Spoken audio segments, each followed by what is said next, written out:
Gold is a recession-proof asset that anyone can invest in.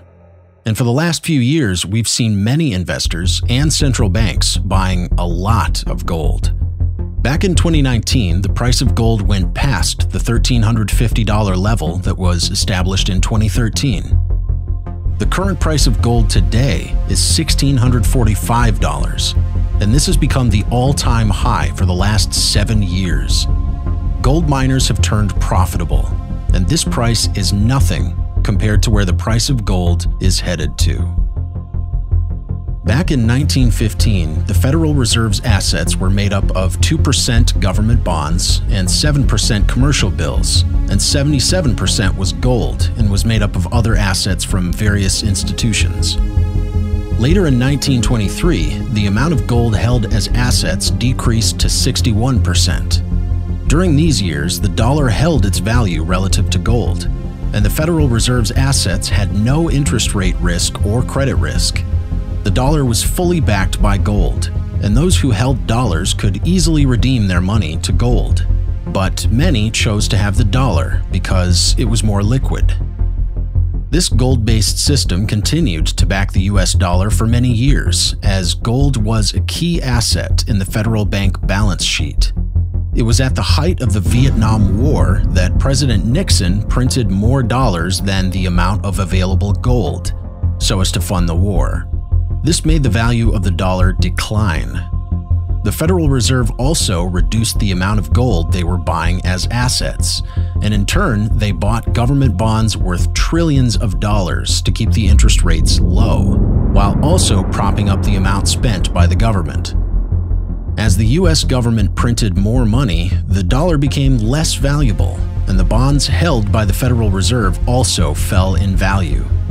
This unlimited printing of money meant that we had more dollars chasing fewer goods. This makes the dollar continue to lose its original value every single year. The amount of gold held by the Federal Reserve and other central banks has remained the same for many years. This excessive buying of government bonds is what led to the 2008 panic, where gold increased its value. This is what caused it to bank about 30% of the Federal Reserve liabilities. However, the Federal Reserve continued to buy treasuries and mortgage-backed securities, thus massively expanding the balance sheet. By the time quantitative easing was complete, the gold backing of the dollar fell by about 6%, a big decline compared to the previous decades. In 1970, when the dollar was very valuable, the duration of treasury bonds that were in the Federal Reserve's balance sheet was only a few years, unlike now, where this duration is a decade. On top of this, the duration of mortgage securities is inversely related to the changes in interest rates. Fewer borrowers refinance when the interest rates are rising. When the Federal Reserve was formed, its assets were immune to changes in interest rates. But currently, most of the assets they hold, like bonds, are very sensitive to any changes in interest rates. This makes the whole system unstable. Currently, the Federal Reserve prints more money to buy more bonds, resulting in the increase in prices of government bonds and decline of interest rates at the same time. This keeps the financial market aloft and keeps the government funded. For many years, the value of the dollar has been declining sharply.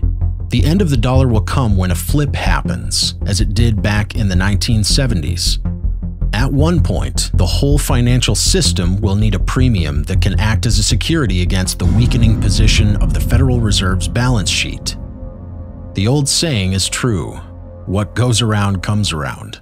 And as the US government continues printing more money, the value of the dollar will continue sinking, while gold will retain its value. This is what will cause things to change, as everyone looks for an alternative to the dollar, and this is when gold will be adopted. The question is, when will this flip happen? After the previous 2008 economic crisis, the Federal Reserve lowered interest rates by about 4%. This made the existing projects more valuable, and the low interest rates stimulated a buildup of marginal projects that were not meaningful at all. Instead of fully liquidating the economic and the financial systems, the Federal Reserve engineered a new boom, making the economy inflated again because of over-reliance on debt. Currently, the US economy is very unstable, and this might lead us to a serious economic meltdown. Unlike the 2008 economic crisis, the coming economic disaster will not just need a bailout of banks.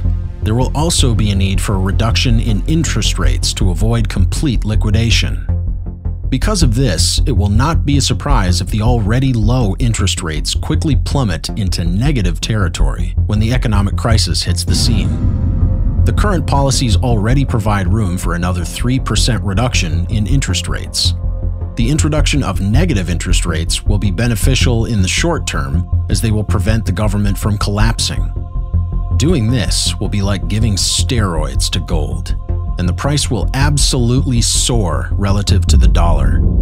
The government bonds will decline in value, and this will cause deterioration in the composition of the Federal Reserve's balance sheet. At one point, whether during the coming economic recession or during the next one, the whole world will realize that a lot of wealth in our society has been trapped in valueless assets. These include bonds that don't have any intrinsic value, on top of being affected by changes in interest rates. The tax revenues will plummet, and most of the assets owned by our central banks will be worthless. This is when most people will turn to gold, and the price may skyrocket to tens of thousands of dollars per ounce. The best way to understand this is to look back at what history has taught us. Between 1720 and the 1900s, 33% was the average gold backing that the Bank of England had. Private banks in the United Kingdom also maintained this percentage during World War I, when things were restructured. Back in those days, one could deposit gold and receive paper, and vice versa. The current composition of the central bank's balance sheet requires gold to be worth over $5,000 to reach at least 1/3 backing. Again, looking back at American history, the Federal Reserve's notes were exchangeable for gold until 1933. At that time, the average level of the Federal Reserve's gold backing was about 54%. Based on this comparison, the current value of gold now should be over $8,500. Considering the estimation based on the Bank of England, it is clear that in both cases, the true value of gold is several times higher than it is today. Also note that when we had this level of gold backing, non-gold assets in a central bank's balance sheet were almost all made up of commercial debts. Currently, the large portion of the assets in the Federal Reserve's balance sheet are mainly comprised of government bonds. If these assets are to be factored in, it would demand that at least 1/3 of them be backed by gold.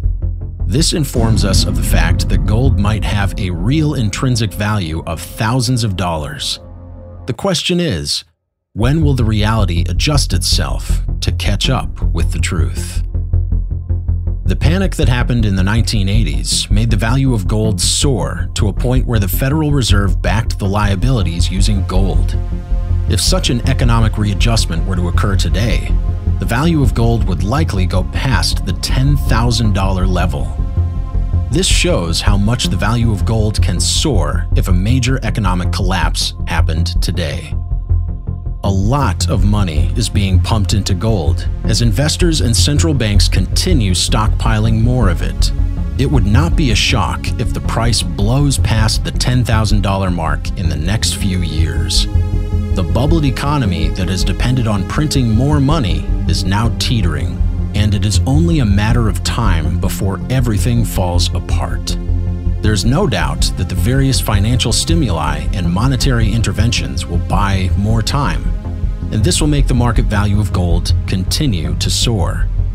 This will be a big win for gold miners and those who own huge stockpiles of gold.